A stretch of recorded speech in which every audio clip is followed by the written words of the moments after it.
بسم اللہ الرحمن الرحیم۔ ناظرین السلام علیکم، میں ہوں آپ کا میزبان صابر شاکر۔ وفاقی دارالحکومت اسلام آباد سے کچھ تازہ ترین اطلاعات اور کچھ اہم خبریں آپ کے لیے۔ جیسے جیسے وقت قریب آ رہا ہے 28 نومبر 29 نومبر کا، معاملات حل ہونے کے باوجود بظاہر کہا جاتا ہے معاملات حل ہو گئے، سیز فائر ہو گیا، سب کچھ ڈراپ سین ہو گیا، لیکن وقت گزرنے کے ساتھ ساتھ جیسے جیسے کاؤنٹ ڈاؤن قریب آ رہا ہے تو کچھ نہ کچھ ایسی چیزیں سامنے آ رہی ہیں کہ لگتا ہے کہ درون پردہ بے چینی کافی ہے، اور یہ بے چینی بڑھتی جا رہی ہے۔ اس کی ریزن یہ ہے کہ عمران خان صاحب سب کے اعصاب پر سوار ہو چکے ہیں، پولیٹیکل نان پولیٹیکل، اور ان سب پہ سوار ہیں، اور خاص طور پہ جو پولیٹیکل لوگ ہیں ان پہ تو بہت زیادہ سوار ہیں۔ اور اب ایسا لگ رہا ہے کہ گورنمنٹ بھی نہیں چاہتی کہ جناب باجوہ صاحب جو ہیں وہ متنازع نہ رہیں۔ اب گورنمنٹ بھی یہ چاہتی ہے کہ وہ متنازع نہیں بلکہ متنازع ترین رہیں، اور کچھ ایسے لوگ بھی ہیں جو باقاعدہ طور پہ دوربین لگا کے بیٹھے ہیں عمران خان صاحب پہ، اور ان کے ایک ایک لفظ کو نوٹ کرتے ہیں اور کوشش کرتے ہیں کہ کہیں سے کوئی ایسا ٹکڑا مل جائے کہ بس عمران خان صاحب کا ہم تیا پانچا کر دیں۔ یہ صورتحال ہے۔ 2-3 خبریں اہم ہیں، وہ آپ سے شیئر کرتا ہوں کہ پس پردہ ہو کیا رہا ہے، کیا کھچڑی پک رہی ہے، دوبارہ سے کھچڑی پکنا شروع ہو گئی ہے۔ وزیر دفاع بیان دے چکے ہیں اور وزیر داخلہ بھی میدان میں آ چکے ہیں، اور وزیر داخلہ رانا ثناء اللہ صاحب نے تو یہاں تک کہہ دیا ہے کہ یہ ایکسٹینشن کا جو چیپٹر ہے، ایکسٹینشن کا قانون ویسے ہی ختم ہو جانا چاہیے، اس کو جڑ سے اکھاڑ کر پھینک دینا چاہیے۔ آخر ان کو یہ کہنے کی کیا نوبت کیوں ضرورت پیش آئی، یہ نوبت ہی کیوں آئی؟ بہرحال 2-3 چیزیں آپ سے شیئر کرتا ہوں۔ پہلے ذرا سائفر کا معاملہ آیا ہوا ہے۔ عمران خان صاحب نے ایک انٹرویو دیا اور فائنینشیل ٹائمز نے انٹرویو لیا۔ اب اندرون ملک تو پابندی لگا دی گئی ہے، پاکستان میں تو پابندی ہے کہ عمران خان صاحب کا آپ انٹرویو نہیں لینا، منع کر دیا گیا کہ آپ نے انٹرویو نہیں لینا۔ کافی عرصے سے پاکستانی میڈیا میں ان کا انٹرویو نہیں نشر ہوا، کیونکہ اس کی وجہ ہے کہ جب بھی عمران خان صاحب انٹرویو دیتے ہیں تو سب سے پہلے پہنچ جاتے ہیں 2-3 ہرکارے کہ جی پہلے ہمیں سنائیں، یہ انٹرویو ہے کیا، یہ ہمیں سنائیں پہلے، کیونکہ وہ اپنے آپ کو سمجھتے ہیں کہ وہ بہت بڑے ماسٹر پلیئر ہیں اور ہم کنٹرول کر سکتے ہیں اور ہم نیریٹو بنانے والے ہیں۔ 1-2 لوگ ہیں، زیادہ نہیں ہیں، وہ بڑے کرتے ہیں، وہ پہنچ جاتے ہیں فوراً پہلے ہمیں سنائیں۔ اب ٹی وی مالکان اور بیچارے وہ کیا کریں، انہوں نے زندہ بھی رہنا ہے اور سروائیو بھی کرنا ہے اور دن بھی پورے کرنے ہیں۔ وہ کہتے ہیں جناب حاضر، یہ سن لیں آپ۔ اس کے بعد انہیں کہا جاتا ہے کہ یہ بھی نکال دیں، یہ بھی نکال دیں، یہ بھی نکال دیں، یا پھر پورا انٹرویو ہی ڈمپ کر دیں۔ تو یہ بھی ہو چکا ہے۔ لہٰذا اب پاکستانی میڈیا میں پھر ایک پیمرا سے آرڈر جاری کروایا تھا کہ عمران خان صاحب کو اب دکھا ہی نہیں سکتے، ان کی کوئی بات ہی نہیں دکھا سکتے۔ وہ پرائم منسٹر نے پابندی ختم کی، اور حالانکہ کورٹ آرڈر موجود ہیں، عدالت کے فیصلے موجود ہیں، لیکن کون سنتا ہے؟ بہرحال عمران خان صاحب پہ وہ پابندی۔ اب پاکستانی میڈیا ذرا کم انٹرویو کرتا ہے ان کو، کیونکہ ان کو پتہ ہے کہ مزہ نہیں آنا، پروفیشنل لوگ ہیں، ان کو یہ تو پتہ ہے نا جبر ہے، استبداد ہے اور فل دباؤ ہے، اور لہٰذا انٹرنیشنل میڈیا جو ہے، غیر ملکی ذرائع ابلاغ، وہ انٹرویو پہ انٹرویو کر رہے ہیں، ہر روز انٹرویو کر رہے ہیں، اور لمبی کیو ہے۔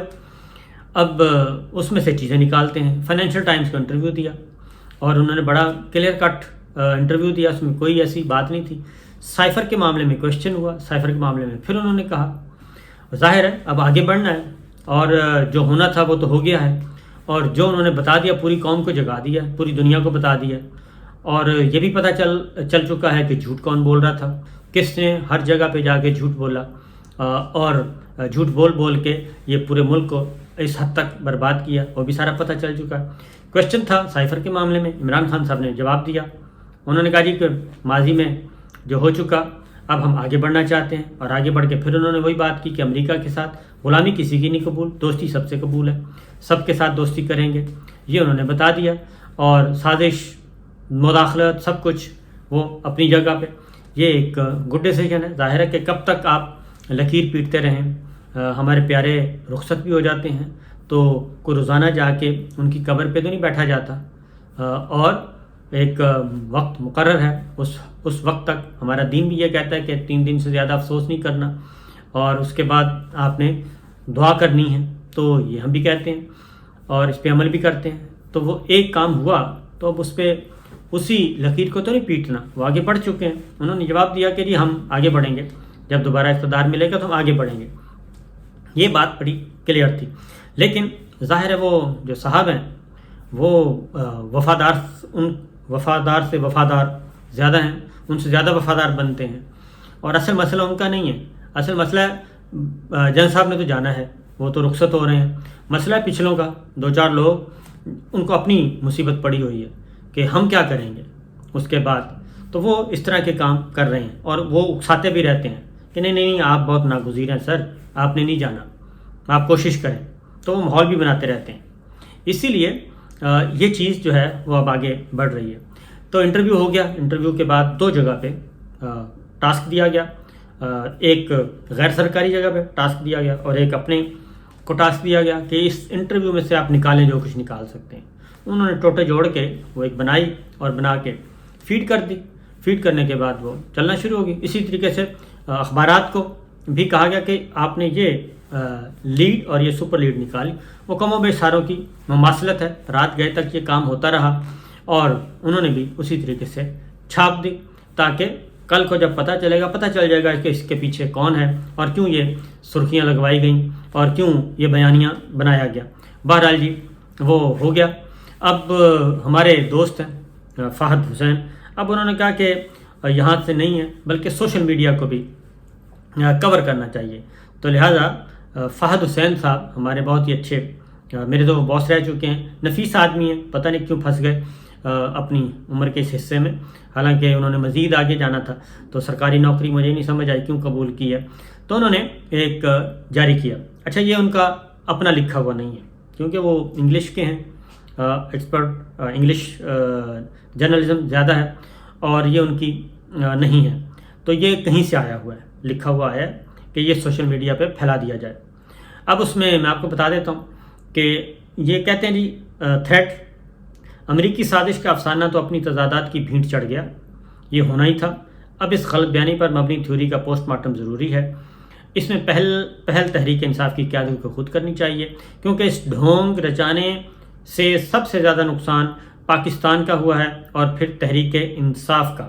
اس پوسٹ مارٹم کے ذریعے تحریک انصاف اور اس کے سپورٹرز کو 5 اہم ترین سوالات کے جوابات تلاش کرنے ہوں گے اور اس کے لیے اس کو شرلاک ہومز بننے کی ضرورت بھی نہیں کیونکہ تحریک انصاف کے سیانے شاید یہ جواب جانتے ہیں مگر ممکن ہے اعتراف کرتے ہوئے کچھ گھبرائیں. سوال یہ ہیں، اب ذرا سوال سنتے جائیے. وہ کون اہم شخص تھا جس نے سفارتی مراسلے کے منظر عام پر آنے سے لگ بھگ 2 ہفتے قبل ایک ایئر بیس پر تقریب کے دوران چیئرمین تحریک انصاف سے گفتگو میں سائفر کا ذکر کیا؟ تو خان نے کہا میں نے پڑھا ہے، ایسے سائفر معمول کی بات ہے. اب یہ بتا ہی دیتے کہ وہ کون تھا جس نے ایئر بیس پہ عمران خان صاحب سے کہا تھا، تو یہ اگر فہد صاحب بتا دیتے تو زیادہ اچھا تھا. لیکن انہیں بھی پتہ تھا کہ میں نام لکھوں گا تو معاملات کہیں سے کہیں نکل جائیں گے اور ہو سکتا ہے فہد صاحب کو نوکری سے بھی جانا پڑے. دوسرا سوال، وہ کون تحریک انصاف کا لیڈر ہے جس نے کئی دنوں بعد خان صاحب کو سمجھایا کہ اس مراسلے پر کھیلتے ہیں یہی شخص اس سازشی افسانے کا موجد ہے؟ اس کے بعد کی کہانی اس ریکارڈنگ میں سنی جا سکتی ہے جس میں خان صاحب اور اعظم خان کھیلنے کا پلان تیار کر رہے ہیں. اب سوال یہ پیدا ہوتا ہے کہ سائفر کا اتنا پیچھا کیوں کیا جا رہا تھا، پہلا سوال.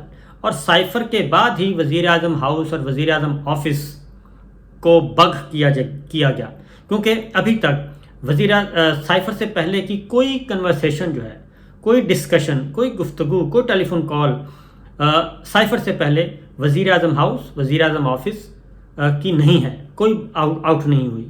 یہ سب کے سب جتنی بھی ہیں وہ خواہ شہباز شریف صاحب ہیں خواہ عمران خان صاحب ہیں، دونوں وزرائے اعظم کی اس کے بعد کی یہ ساری بگنگ ہو رہی ہے، ریکارڈنگ ہو رہی ہے اور وزیر اعظم کی اپنی ٹیلی فون لائنز بھی سیکیور نہیں رہیں.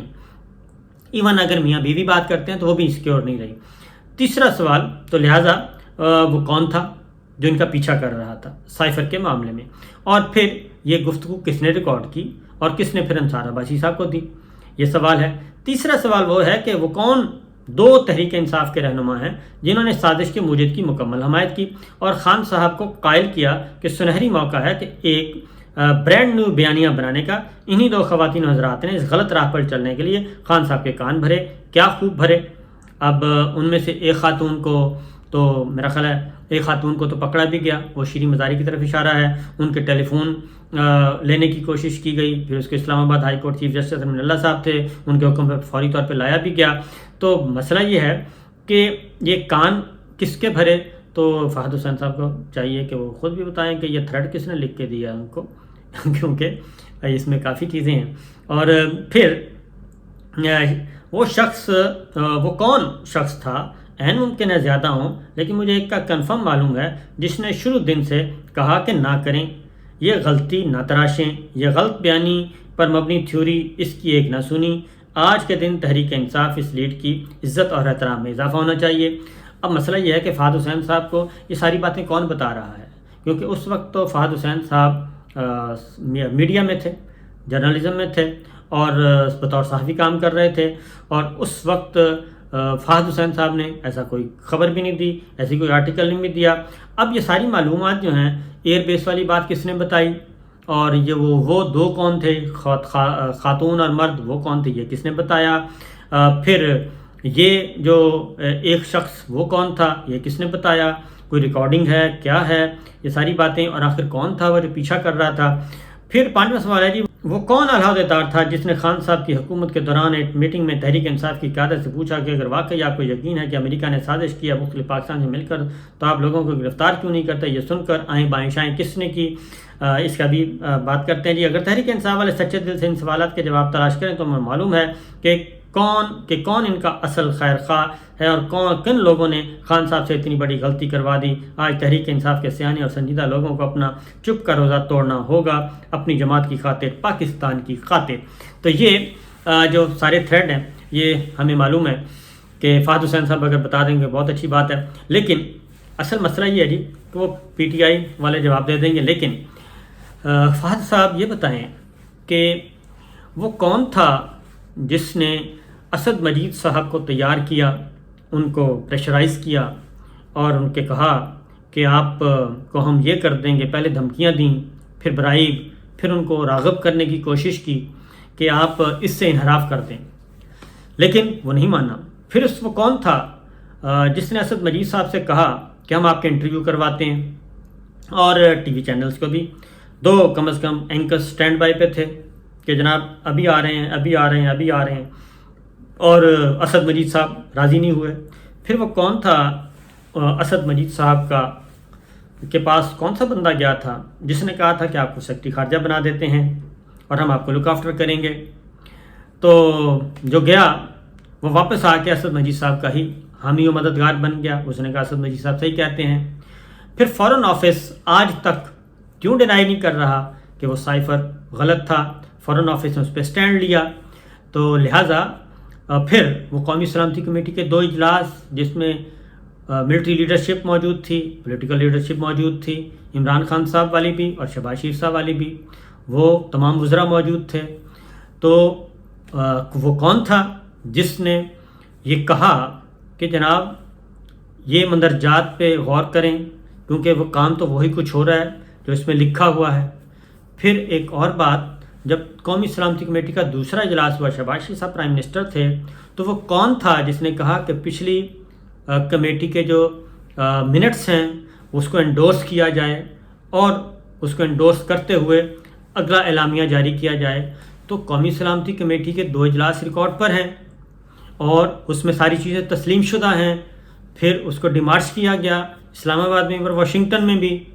تو پھر یہ ساری باتیں اگر یہ غلط تھیں تو پھر وہ قومی سلامتی کمیٹی کے اجلاس، وہ سب کچھ، اور پھر وہ کون تھا جو قومی سلامتی کمیٹی کے اجلاس میں بھی جس کی آنکھیں بھی کھلی تھیں اور کان بھی کھلے تھے، اور وہ نظریں جمائے ہوئے تھا کہ ادھر ادھر سے کام خراب نہیں ہونے دینا؟ تو یہ ساری چیزیں موجود ہیں، تو اس لیے یہ چیک کرنا چاہیے کہ وہ کون تھا جس نے ڈونلڈ کو غلط اطلاعات فراہم کی۔ اجازت دیجیے، اللہ حافظ۔